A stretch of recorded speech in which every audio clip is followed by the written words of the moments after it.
برداشت کرنا سیکھو گے، یاد رکھو میرے بچوں، اگر آپ صبر سیکھ گئے تو کوئی آپ کو پکڑ نہیں سکے گا۔ یہ جو ریسنگ گاڑیاں ہوتی ہیں نا، فراری اور مختلف ان کے نام ہیں، مشہور فراری ہے، اٹلی میں بنتی ہے، لیمبرگینی، یہ دونوں بنتی ہیں وہاں اٹلی میں، اور اس میں جو آدمی جا رہا ہو اس کے لیے سپیڈ لمٹ کی قید کوئی نہیں، ورنہ سب گاڑیوں پہ 120 کلومیٹر پر کے اوپر جائیں گے تو جرمانہ ہوگا، لیکن جو آدمی لیمبرگینی میں جا رہا ہے یا فراری میں جا رہا ہے اس کے لیے کوئی جرمانہ نہیں، چونکہ وہ یوں کرو تو 1 سیکنڈ میں وہ 120 پہ چلی جاتی ہے صرف اتنا کرنے سے۔ تو میں آپ کو ایک لیمبرگینی دینا چاہتا ہوں، فراری 8 کروڑ کی ہے، فراری 8 کروڑ کی گاڑی ہے فراری۔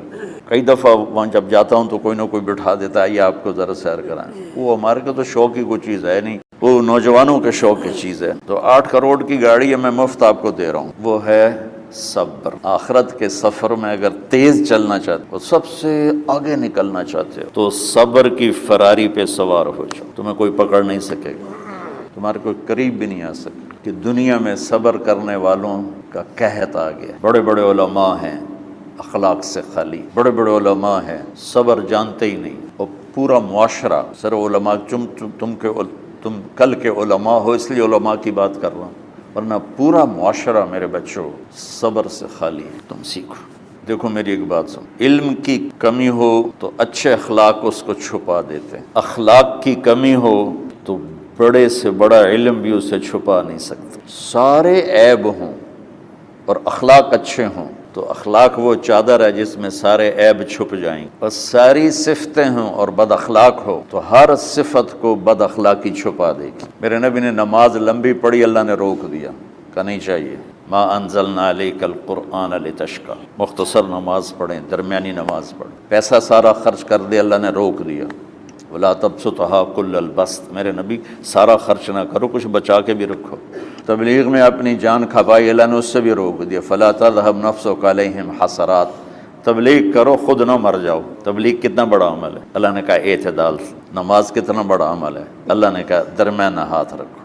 مال خرچ کرنا کتنا بڑا عمل ہے، اللہ نے کہا درمیانہ ہاتھ رکھو۔ جب میرے نبی نے اخلاق میں بلند پرواز دکھائی تو اللہ نے کہا شاباش انک لعلی خلق عظیم، میرا نبی میں آپ کو شاباش دیتا ہوں، آپ کے اخلاق بڑے عالی شان۔ یہ نہیں کہا کہ اتنے بھی ذرا تھوڑا اکھ بھی کھائی کر، کوئی کوڑا ہویا کر، تو تم مولوی بڑے غسیلے ہوتے ہو، تم میرے بچے بیٹھو نا اس لیے بات کر رہا ہوں۔ صبر نام کی شے ہی نہیں ہوتی، فقہ پڑھنا تو ہماری مت ماری جاتی۔ قرآن کو بھی فقہ کے انداز میں پڑھتے ہیں، حدیث کو بھی فقہ کے انداز میں پڑھتے ہیں۔ بخاری سے زیادہ امام بخاری پڑھاتے ہیں، ترجمۃ الباب پہ اتنا وقت لگا دیتے ہیں کہ حدیث جو اصل چیز ہے اس کی طرف توجہ نہیں جاتی۔ امام بخاری کی کتاب کا مقدمہ کوئی نہیں، تو اس پر جب بخاری شروع ہوتی ہے تو ہفتہ ہفتہ اس پہ سبق چلتا ہے کہ امام بخاری نے مقدمہ کیوں نہیں لکھا، جی میں سارے مل کے یعنی امام صاحب نے تو گلاں کی جان۔ میں اس کا اتنا آسان 1 منٹ میں اس سارے سبق کو ختم کر دیتا ہوں بخاری شریف کے، کہ دیکھو بھائی امام صاحب کا دل نہیں کیا مقدمہ لکھنے کو، اس لیے انہوں نے نہیں لکھا۔ ایک حدیث کے عنوان اور حدیث میں جوڑ نہیں تھا، تو شیخ رمزی بہت بڑے فاضل آدمی ہمارے فیصل آباد، میں نے کہا شیخ یہ جوڑ کوئی نہیں، کہا شیخ ھذا من اصعب ابواب البخاری، یہ بخاری شریف کے مشکل ترین ابواب میں سے ہے۔ میں نے کہا بڑا آسان کام ہے، امام بخاری بھول گئے، ترجمہ کوئی اور تھا، حدیث کوئی اور لکھ دی، بھول گئے، بشر ہی تو ہیں، کیوں بچوں نے مصیبتیں پان دے۔ تو بچوں شوق سے جاؤ، بہانے نہ کرو، ہماری ذرا تھوک ڈال کے پیٹوں میں درد وہ شامہ پہ جاؤں گیا پھر توڑیاں ٹھیک ہے نا، میں زیادہ بول نہیں سکتا ہوں، ضروری سمجھ کے آیا تھا کہ تم خوشی سے جاؤ، پھر اس میں جو ناگواری آئے گی اسے برداشت کرو گے تو پھر آپ کا صبر بڑھے گا۔ تو میں صرف میری شہرت نظر آتی ہے، اس میں جتنا مجھے صبر کرنا پڑا ہے وہ تمہارے سامنے نہیں ہے، جتنی کڑوی گولیاں میں نے کھائی ہیں لوگوں سے وہ تو تمہیں نہیں پتا، اب تمہیں اتنا نظر آتا ہے کہ واہ واہ ہو رہی ہے آگے پیچھے لوگ، میرے اللہ کا کرم ہے، میری کیا اوقات، آج ہوں کل مر جاؤں گا، اولاد کو بھی یاد نہیں رہے گا کہ طارق جمیل کون تھا، جو ہے اس میرے رب کا کرم ہے۔ مجھے اپنی شہرت سے کبھی دھوکہ نہیں لگا، تو میرے بچے اس لیے بتا رہا ہوں، کوئی فخر نہیں، کہ مجھے اپنی شہرت سے کوئی دھوکہ نہیں، ایک لمحے کے لیے بھی مجھے دھوکہ نہیں، میرے دل کی گہرائیوں یہ بات اتری کہ سب میرے اللہ کا فضل ہے، اور برائی کرنے والا اور اچھائی کرنے والا میری نظر میں برابر ہو گیا ہے۔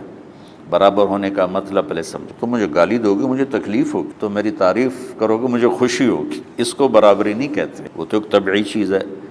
یہ میں نے ہاتھ پہ اپنا ہی ہاتھ مارا تو اس کو درد ہو رہا، تو اگر میں مولوی شوکت صاحب سے بدتمیزی سے بات کروں گا تو ان کو تکلیف ہوگی، اور میں ان کی قربانیاں بیان کروں گا۔ یہ ذرا کھڑے ہو نا، ادھر ہاتھ، یہ اس سارے نقشے کے بانی ہیں، یہ پہلی اینٹ ہے۔ یہ 3000 روپے اس وقت لے رہے تھے 1985 میں 86 میں کراچی،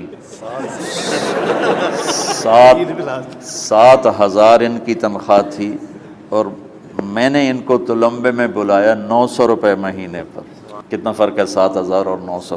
لوگ میری تعریف کرتے ہیں، میں اللہ کا شکر ادا کرتا، اور اس پہ میں تکبر میں نہیں آتا۔ یہ ہے مدح اور ذم برابر ہو جائے، یعنی تعریف کرنا اور برائی کرنا برابر ہو۔